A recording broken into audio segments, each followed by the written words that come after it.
La page des sports avec vous, Mouhidine Lawani, bonjour à nouveau. Bonjour. Alors, le 15e championnat national de tir à l'arc a connu son épilogue ce samedi. Amis internautes, bonjour. Le 15e championnat national de tir à l'arc a connu son épilogue ce samedi à Godomé dans la commune d'Abomey-Calavi. Au thème de 3 jours de compétition, la fédération félicite des performances des archers. Le reportage avec Sertonde Larios à Djagbéan. Clap de fin sur le championnat national de tir à l'arc 2024 avec de fortunes diverses pour la centaine d'archers. À 11 ans, Tatiana Osner, médaille d'or en arc standard 20 mètres, montre déjà un état d'esprit irréprochable. On est content, mais on doit aussi savoir que les autres voudront aussi prendre notre place, donc on doit aussi faire attention. Parce que quand on est trop confiant, après, à un moment, on risque de chuter. Je dois continuer à m'entraîner. C'est également le leitmotiv de Isaac Aedjinou. Pour la deuxième saison de suite, il domine la concurrence en arc classique senior homme. Cette année, j'ai vu que le niveau se sont un peu évolué comme l'année passée. Bon, par rapport à mon côté, je dois régler certains trucs pour avoir encore plus de niveau.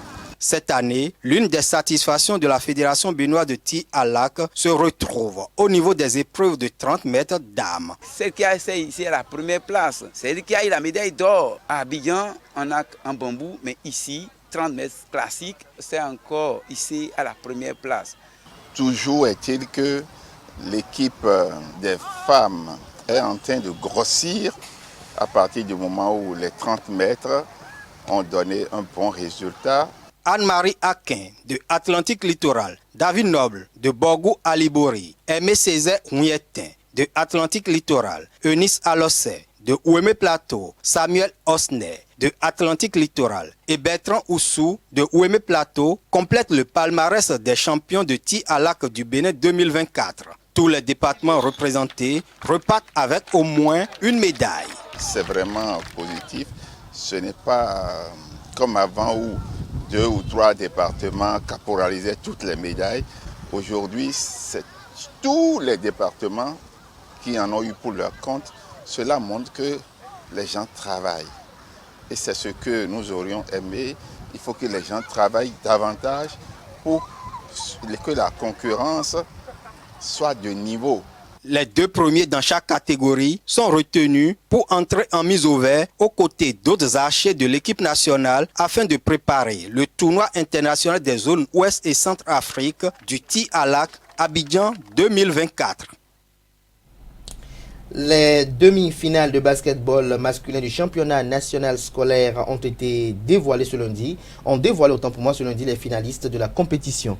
Bien sûr, ce lundi 22 juillet 2024, les demi-finales de basketball masculin du championnat national scolaire à Avrancourt ont offert des moments de grande intensité et de performances remarquables devant les supporters présents au stade Omnisport.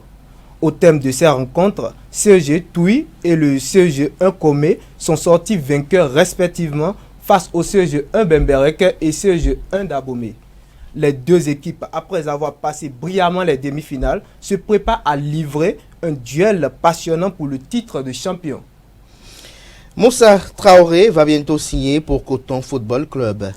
Selon les dernières informations et sauf retournement de situation, Moussa Kosso Traoré, l'ailier gauche guinéen, va bientôt porter les couleurs de Coton FC du Bénin.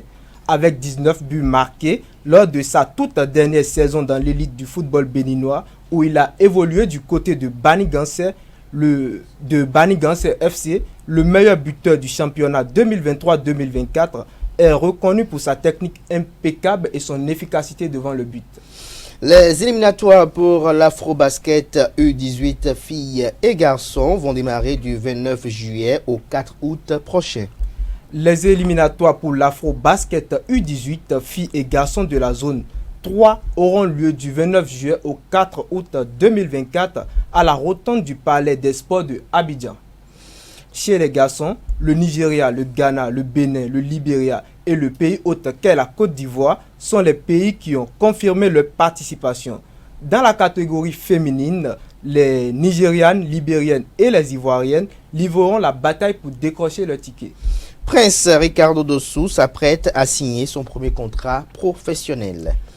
Devenu majeur il y a quelques jours, le jeune international béninois Prince Ricardo Dossou est sur le point de signer son premier contrat professionnel.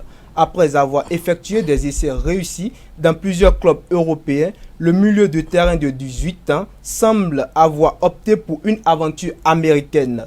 Selon 229 Foot, il aurait choisi Chicago Fire FC, un club de réserve de la MLS. Rappelons que le joueur béninois David Chechao joue dans le même club. À présent, merci à vous Mouhidine Lawani pour votre présentation de la page des sports. Merci encore une fois à vous Sylvie Dedéou pour le bulletin matin d'information. À présent, j'appelle en plateau Gracia Eba et Clémence Benou pour la définition du jour et le prénom du jour.